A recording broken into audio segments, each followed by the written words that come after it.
15절 말씀부터 22절 말씀까지. 마태복음 22장, 신약성경 37쪽에 마태복음 22장 15절에서 22절 말씀까지 교독하겠습니다. 제가 먼저 15절 말씀.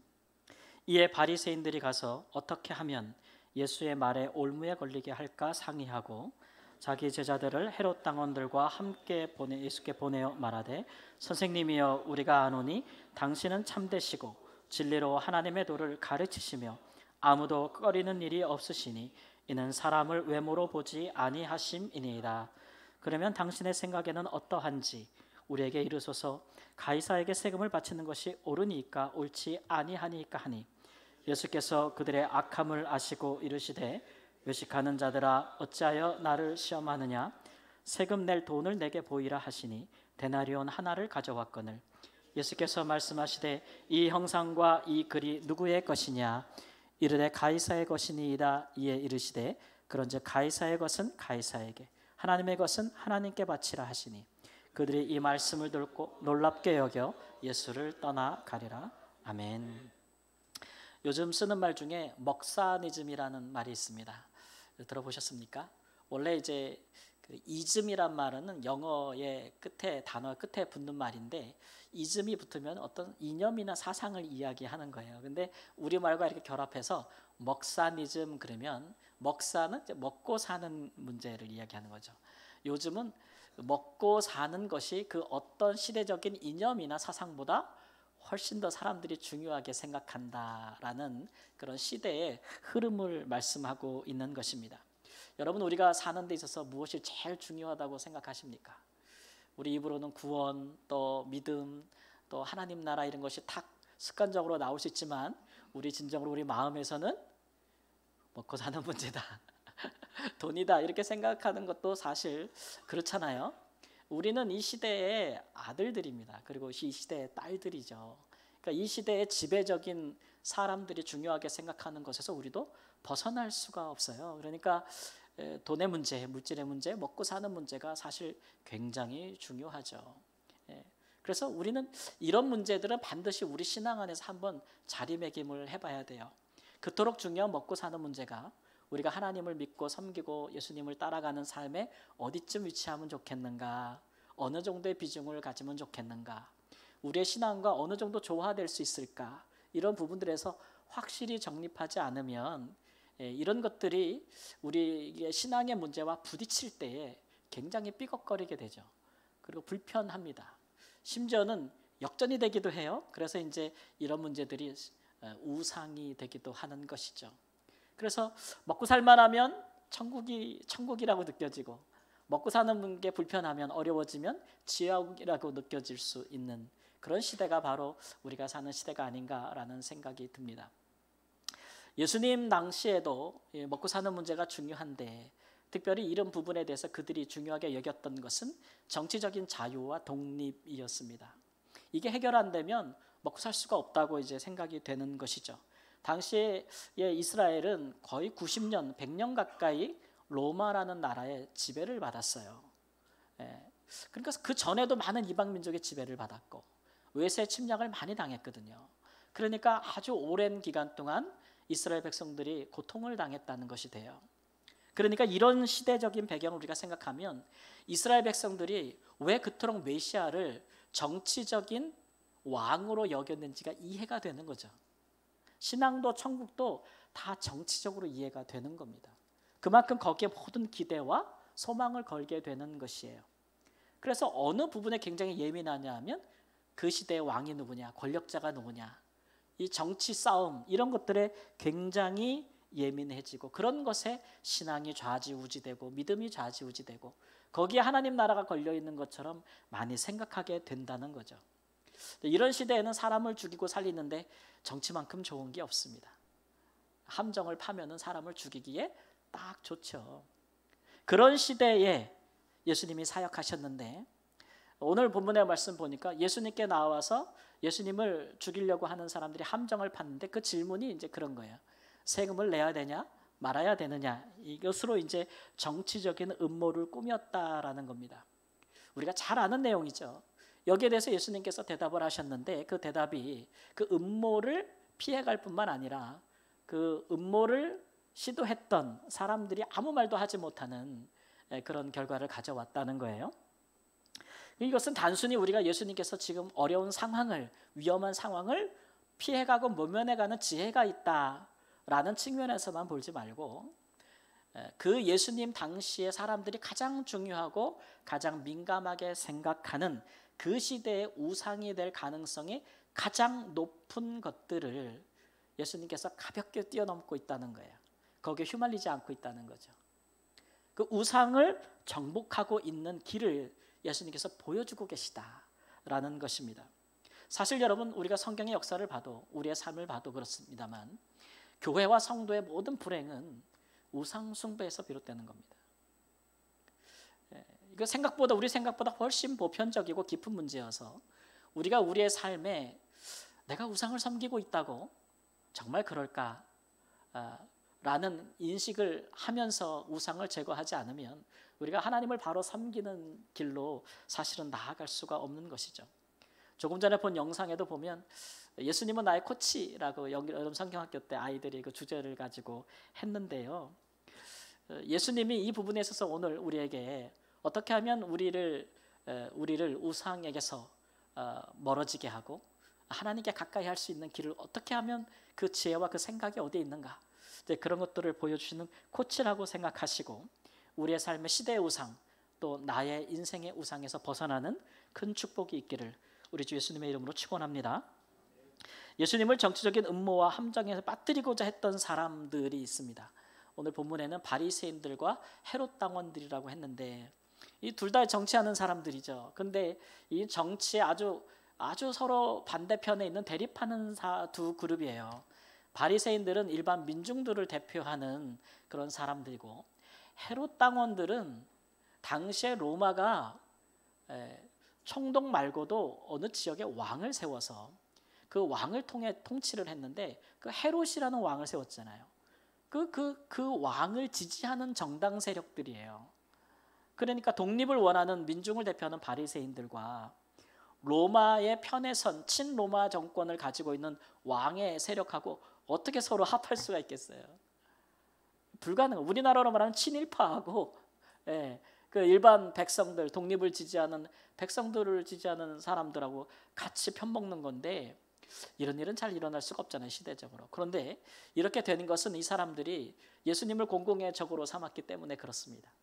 바리새인들은 예수님 때문에 군중들의 지지를 빼앗길까 봐 겁이 났고 헤롯 당원들은 예수님께서 혹시 민중들을 이용해서 그들의 왕권을 위협할까 봐 그게 걱정이 됐던 거죠. 그래서 둘이 편먹었던 것입니다. 이 사람들이 대담하게도 이제 세금 문제를 들고 나왔는데요. 이게 얼마나 민감한 문제인지 바리새인들은 자기들이 직접 나서지도 않아요. 이런 문제는 자기들도 대답을 내놓을 수 있는 문제가 아니거든요.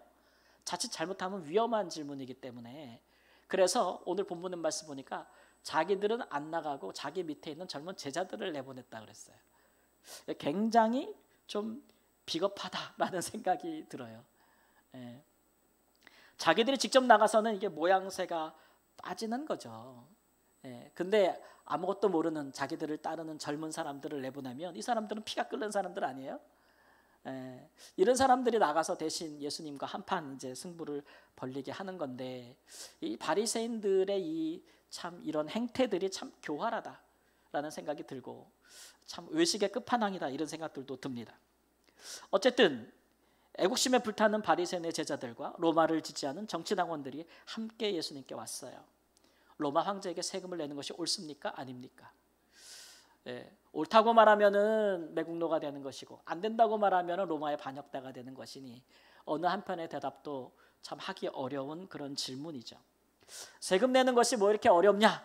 내면 되지 생각할 수 있지만 이 세금을 누구에게 내느냐가 중요한 건데 이 세금은 지금 로마 황제에게 내는 겁니다. 그래서 데나니온이라는 화폐, 동전을 통해서 그것을 내는데 그 돈으로 그 화폐에는 동전에는 뭐가 새겨져 있냐면 로마 황제의 얼굴이 새겨져 있어요. 형상이. 그리고 그 글도 있는데 어떤 글이 있냐면 황제가 신의 아들이며 대제사장이다라는 글이 있어요. 그러니까 그런 화폐를, 로마 화폐를 가지고 로마 황제에게 세금을 내야 되는 거예요. 지배받는 민족인이 안 낼 수 없잖아요. 안 내면 어떻게 됩니까? 그건 반역이고 죽음이에요. 당시에 로마 총독은 빌라도는 세금을 거부하고 반대 운동을 벌이는 자들을 굉장히 많이 십자가에 못 박아서 예루살렘 성벽에 못 박아 죽였어요. 안 낼 수가 없는 거죠.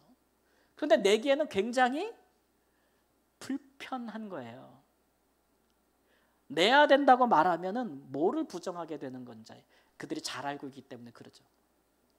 지금은 이방의 왕이 그들을 통치하고 있습니다. 이 모세의 율법에 보면은 이 이스라엘이 이방 민족의 지배를 받는 것은 뭐의 결과입니까? 이스라엘 백성들이 잘해서? 아닙니다. 잘못하고 하나님께 죄를 많이 져서 하나님께서 징계하실 때 주로 쓰는 방편이거든요. 그러니까 이것은 하나님의 심판의 모양이에요. 그러니까 지금 우리가 심판받고 있다, 하나님의 징계 가운데 있다는 걸 인정하는 꼴이잖아요. 근데 그런 가운데 지금 이스라엘 백성들을 지도하고 그들 위해 선생님이 된 사람들이 바리새인들이거든요. 헤롯 당원들이고, 그걸 인정하고 싶겠습니까? 자기들이 지도자들인데. 우리가 잘못해서 지금 우리는 이렇게 이방 왕에게 지배받고 있다, 인정하기 싫은 거죠. 이 사람들은 굉장히 자기의 의의를 주장하는 사람들인데 현실은 너희들이 불의하다는 거잖아요. 하나님이 인정할 수 없는 거예요. 그러니까 이런 부분에 딱히 대답을 내놓을 수가 없는 거죠. 사실은 인정하면 되는 거예요. 우리가 허물이 많다, 우리가 하나님 앞에서 의롭지 못하다, 인정하면 되는데 인정을 못하는 거죠. 그러니까 그들의 불의함을 말씀하는 예수님도 죽이려고 하는 거 아니겠어요? 이 로마의 지배를 받고 있다는 거, 로마의 황제가 우리를 통치하고 있다는 거, 세금을 낸다는 것 자체가 우리가 지금 하나님을 경외하고 우리가 하나님의 백성들이라는 것에 심각한 모순을 가져온다고 생각하니까 어려운 거예요. 그래서 이 사람들이 해결하는 방식은 뭐냐 하면 다른 화폐를 하나 더 만드는 거죠. 그래서 성전에서만 쓰는 화폐를 따로 만드는 거예요. 그래가지고 이 화폐는 거룩하니 하나님께는 요거 드리자. 우리가 생활할 때 예루살렘에서는 요 화폐를 사용하자. 근데 어쩔 수 없이 세금 바칠 때는 살아야 되니까 데나리온, 로마의 화폐로 바치자. 이런 식으로 성속을 구분하는 것이 그들이 내놓을 수 있는 유일한 해법인데 여러분, 그게 진정한 해법이 되겠습니까? 대답할 수 없고 설명할 수 없는 것, 그것은 그들의 지금 차지하고 있는 이 권력, 정치, 높은 신분, 이것이 그들에게 우상이 되었기 때문에 그래요. 그것이 자기들이 의롭다고 하는 증거라고 여겼기 때문에 그걸 못 내려놓으니까 대답할 수 없는 거예요. 이 모순의 현실을 뚫고 갈 수 없는 거고, 이 현실에 대해서 백성들에게 안식을 줄 수 없는 거죠. 그런데 이런 문제를 가지고 예수님께 함정을 판 거예요. 잘 따라오고 계신가요? 온갖 미사 여구를 다 활용을 해가지고 오늘 말씀에도 보면 예수님께 와서 질문하기 전에 이런 말을 합니다. 당신은 참되시고 진리로 하나님의 도를 가르치시며 아무도 꺼리는 일이 없으시니 이는 사람을 외모로 보지 아니하심이니이다. 이렇게 얘기해요. 이게 뭐예요? 예수님, 당신은 상황이나 사람들 눈치 보면서 대답하는 분은 아니잖아요. 정말 진실한 분이잖아요. 아무도 거리끼는 게 없잖아요. 그러니까 우리가 묻는 질문에 대답하세요, 이런 얘기죠.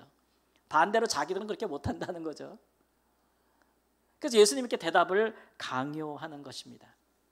이런 상황이면 예수님도 대답 안 하는 게 좋죠. 요즘도 뭐 불리한 상황 되면 수사 중입니다 이렇게 해서 대답을 안 하거나, 또는 이거는 내 생존의 문제가 달려 있으면 묵비권을 행사할 수 있는 거 아니에요. 예수님도 대답 안 하면 좋겠는데 예수님은 묵비권을 행사하신 것은 아닙니다. 대답을 하시죠. 대답을 하시는데 그 대답이 먼저 질문으로 나옵니다. 그러면서 이제 이 형상과 로마의 세금을 바치는 동전을 갖고 오라 그러죠. 이 형상이 이 글이 누구의 것이냐라고 묻습니다. 질문했던 자들이 가이사, 로마 황제의 것입니다 이렇게 얘기하죠. 그러면 가이사의 것은 가이사에게 바치라는 말은 무슨 말이냐면 너희들이 말한 대로 하라는 거예요. 이거 누구 거야? 그랬더니 뭐라 그랬어요? 누구 거라고요? 로마 황제 겁니다 그랬어요. 니네가 말한 대로 로마 황제급은 로마 황제에게 주어라 이런 얘기죠. 사실 이것은 예수님의 대답이 아닙니다. 예수님께서 진실하게 대답하신 진리는 딱 하나예요. 이 문장에서 함께 해볼까요? 하나님의 것은 하나님께 바치라. 이렇게 말씀하고 있는 거예요. 세금을 내란 얘기예요? 말란 얘기예요? 내란 얘기예요? 말란 얘기예요? 로마 황제에게. 이 예수님의 이 사상은, 이 지혜는 이제 바울 사도에게 있어서 더 발전이 되죠. 그래서 로마서 13장에 가보면 바울 사도가 로마에 있는 교회 앞에 편지를 쓰는 게 로마서잖아요. 거기도 이 세금 문제를 언급합니다. 함께 가볼까요? 로마서 13장 1절 말씀 함께 있습니다. 각 사람은 위에 있는 권세들에게 복종하라. 권세는 하나님으로부터 나지 않음이 없나니 모든 권세는 다 하나님께서 정하신 바라. 모든 권세는 다 누구에게 나온다고요? 하나님에게. 그럼 로마 황제의 권세도 누구에게 나온 거예요? 하나님께서 정하신 거라는 거예요. 그 다음에 5절부터 7절 함께 읽습니다. 그러므로 복종하지 아니할 수 없으니 진노 때문에 할 것이 아니라 양심을 따라 할 것이니라. 너희가 조세를 바치는 것도 이로 말미암음이라. 그들이 하나님의 일꾼이 되어 바로 이 일에 항상 힘쓰느니라. 모든 자에게 줄 것을 주되 조세를 받을 자에게 조세를 바치고 관세를 받을 자에게 관세를 바치고 두려워할 자를 두려워하며 존경할 자를 존경하라. 내란 얘기입니까? 말란 얘기입니까? 내란 얘기죠. 심지어는 로마 황제를 하나님의 선한 일꾼이라고까지 얘기를 합니다. 불편한 얘기죠. 유대인들에게 있어서는. 그런데 바울 사도가 얘기하는 것은 뭐냐면 로마 황제가 아무리 높아도 하나님보다 높지 않다는 것이고 지금 이방 황제가 너희들을 다스리는 것도 하나님이 허락해서 다스리는 거라는 거예요. 그런 일이 처음도 아니죠. 여러분 구약을 보십시오. 구약에도 보면은 이스라엘 백성들이 이방의 지배를 받을 때가 있지 않았습니까? 그렇다고 해서 이스라엘 백성들이 하나님의 백성으로 사는 것이 정말 불가능한 일이냐? 구약의 역사는 그것이 아니다라는 걸 이미 가르쳐 줬어요. 그것과 상관없이 우리가 이방 왕이 우리를 다스리든 이스라엘 왕이 우리를 다스리든 우리가 하나님을 진정한 왕 중의 왕으로 섬기고 사는 것에 있어 아무런 장애가 되지 않는다는 것을 가르쳐 주셨어요. 그게 구약의 역사 중에 하나죠. 그러니까 하나님은 이스라엘 백성 중에 갇혀 계신 분이 아니잖아요. 하나님은 열방을 다 다스리는 분이라는 거죠. 근데 이스라엘이 그거를 모르는 거예요. 하나님이 여러 번 가르쳐 주셨는데 대표적인 것이 출애굽 아니겠습니까? 하나님은 이스라엘 백성들을 출애굽할 능이 있다는 거죠. 그 일을 위해서 당시에 책의 강국이었던 애굽의 왕 바로를 하나님이 임으로 주관할 수 있다는 거예요. 그거를 보여주셨잖아요. 근데 그런 출애굽 사건과 구원과 역사를 경험하고도 이스라엘은 자기들이 믿고 섬기는 하나님이 어떤 분인지 얼마나 크신 분인지를 잘 깨닫지 못한 거예요. 그래서 자꾸 남의 떡이 커 보인다고 자기보다 더 넓은 영토와 더 찬란한 문화를 갖고 있는 그런 이방 나라들이 섬기는 신들의 기웃기웃대고 그 우상들의 자꾸 마음을 빼앗기는 그런 일들이 계속 반복되니까 하나님께서 이제 경험으로 알게 하시는 거죠. 그래서 그러면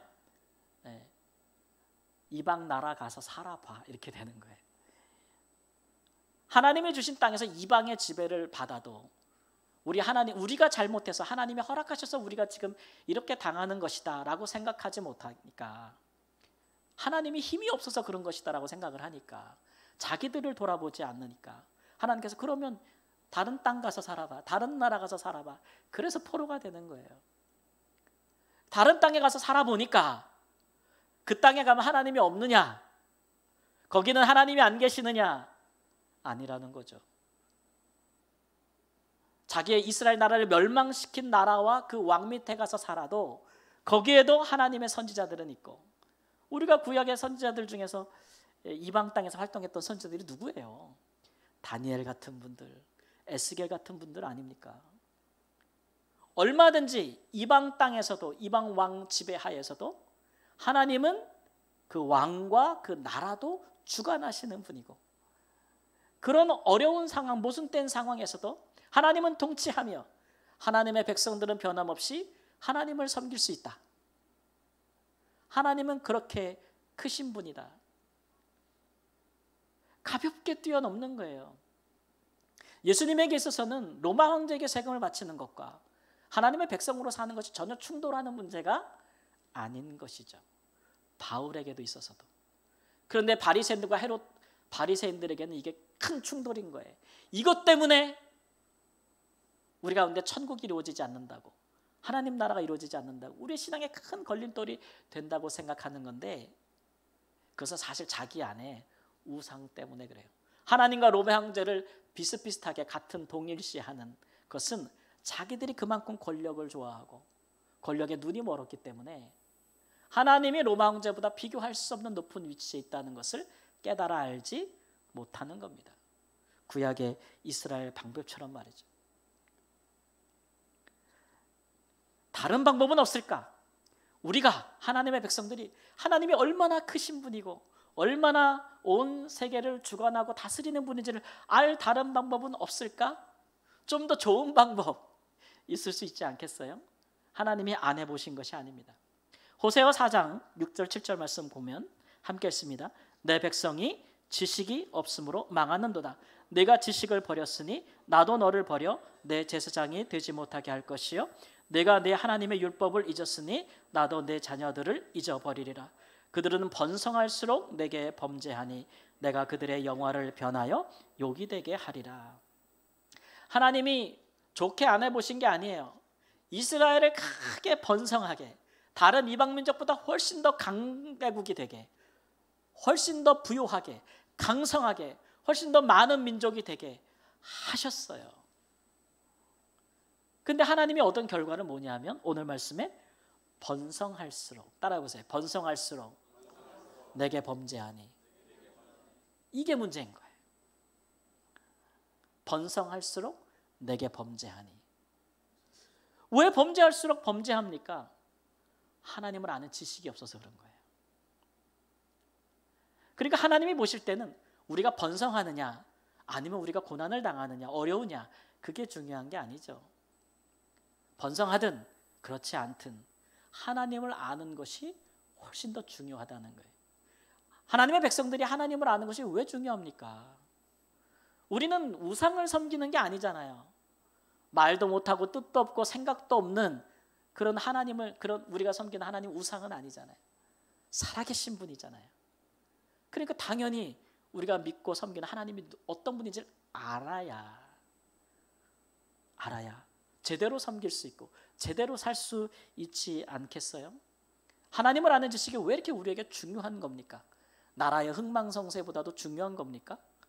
성경은 그렇다고 얘기하는 거죠. 요한복음 17장 3절 말씀 함께 읽습니다. 영생은 곧 유일하신 참 하나님과 그가 보내신 자 예수 그리스도를 아는 것이다. 하나님을 아는 자들에게 영생이 있고 예수 그리스도를 아는 자들이 바로 영원한 생명이 있다는 거예요. 나라를 잃으면 민족이 망하지만 나라의 흥망성쇠는 항상 있는 것이고, 그러나 천국을 잃어버리면 영원히 망하는 거 아니겠습니까? 하나님을 아는 것은 영원한 생명과 관련된 일이기 때문에 하나님이 보실 때 하나님의 백성들이 하나님을 아느냐 모르느냐는 그 어떤 세상의 무엇보다도 우리가 이 시대에 정말 이것 없으면 못 살아, 이게 제일 중요해 라고 생각하는 것보다 훨씬 중요한 문제입니다. 그래서 하나님께서 우선순위를 정확하게 하시려고 하는 것이죠. 로마서 말씀에 보면은 바울 사도는 로마 황제에게 세금을 내고 복종하는 것은 양심을 따라 하라 그랬어요. 양심을 따라. 우리가 세상에서 참 중요하게 여기는 것은요, 여러분 꼭 필요한, 우리가 앞으로 돌아가면 먹고 사는 문제, 이런 것들은 우리의 양심을 따라 하면 돼요. 근데 사람의 양심은 다 다르지 않습니까? 그죠? 누구는 더 열심히 하고 누구는 좀 덜 열심히 하고, 사람의 양심은 다 달라요. 그러나 정직하고 진실하게 최선을 다해서 하면 되는 거예요. 근데 그런 것이 우상이 되지 않으려면, 중요하나 우상이 되지 않으려면 하나님한테 하듯이 하면 안 돼요. 하나님한테 하듯이는 믿음을 따라 하는 겁니다. 우리의 신앙생활은 하나님을 경배하는 것은 양심을 따라 하는 게 아니에요. 믿음을 따라 하는 겁니다. 믿음을 따라 하는 건 어떻게 하는 거냐 성경이 가르쳐 주냐 하면은 따라해 보세요. 마음을 다하고 뜻을 다하고 성품을 다하고 목숨을 다해서 해라. 그게 영생이기 때문에 그래요. 먹고 사는 문제 중요한데 목숨 바쳐서 하지는 말라는 거죠. 돈, 우리 인생엔 너무 중요한데 온 힘과 뜻을 다하지는 말라는 거예요. 그러면 그게 우상이 돼가지고 하나님이 안 보이는 그것 때문에 대답할 수 없다는 거예요. 우리의 믿음과 소망에 대해서. 예수님 당시에 바리새인들이 그랬다는 거죠. 하나님의 것은 하나님께 바치라 라고 하신 예수님의 말씀에 그 교훈이 다 들어 있습니다. 이것은 로마 황제에게 바쳤던 그 로마 화폐, 동전, 데나리온과는 너무 다르죠. 하나님의 형상은 어디에 있습니까? 어디에 새겨져 있습니까? 우리가 가지고 있는 돈에 새겨져 있습니까? 여러분 꺼내본 우리 지폐에, 우리 카드에 하나님의 형상이 새겨져 있습니까? 아닙니다. 우리 안에 우리가 하나님의 형상 아닙니까? 그렇지 않습니까? 그 글이 무엇입니까? 예수 그리스도는 하나님의 아들이요 그리스도여 살아계신 하나님의 아들이다. 어제 아이들이 계속 요절로 외우던데 그 글은 우리의 심령에 새겨져 있지 않습니까? 하나님의 것은 무엇입니까? 우리가 하나님의 것입니다. 내가 하나님의 것 아닙니까? 하나님의 것이라고 나를 여긴다면 나를 하나님께 바치는 것입니다. 그게 신앙인 것이죠. 그게 영생인 것이고 그게 믿음인 것입니다. 그렇게 여기고 신앙생활을 할 때에 우리가 모든 우상을 배격할 수 있습니다. 우리의 모든 불행은 우상 숭배에서 오는 것입니다. 믿는 자들도 마찬가지입니다. 믿지 아니하는 자들만 그리하는 것이 아닙니다. 오늘 이 부분을 우리가 다시 한번 점검하고 내 자신을 하나님께 하나님의 것이니 하나님께 바친다라는 그런 예수님의 말씀을 다시 한번 생각하고 그런 정신과 마음으로 우리가 신앙생활을 하니까 정말 하나님이 우리에게 주시는 코치해 주시는 복된 신앙의 길로 온전히 갈 수 있는 은혜가 사랑하는 성도들 위해 교회 위에 있기를 우리 주 예수님의 이름으로 축원합니다. 아멘. 기도하겠습니다. 주님, 우리가 험하고 분주한 우리 모든 것을 다 소진하고 또 써야 하는 그런 세상 속에서 살면서 갈 길을 몰라 하나님 방황할 때 많습니다. 내가 한 땅 위에서 하는 모든 일들이 영원한 것처럼 여길 때도 적지 않아서 그것을 내게 유익이 되도록 하지 못하고 때로는 해가 되도록 하는 일도 많습니다. 주여 이러한 우상에서 헛되고 무익한 우상에서 벗어나게 하여 주옵소서. 우리에게 주어진 일들은 우리의 양심을 따라 최선을 다하지만 그러나 참되고 유일하신 하나님을 섬기는 것은 우리의 믿음을 따라 하나님 또 우리 자신이 주의 것인 줄 알고 마음을 다하고 뜻을 다하고 성품을 다하고 생명을 다하여 영생에 이르는 하나님 나라에 이르는 자로 살 수 있도록 도와주시기를 원합니다. 그러므로 우리의 삶이 그 누구의 지배도 받지 아니하고 온전히 하나님의 통치 안에 사는 축복된 백성으로서의 삶을 살도록 도와주옵소서. 존귀하신 예수님의 이름으로 기도합니다. 아멘. 찬양하겠습니다.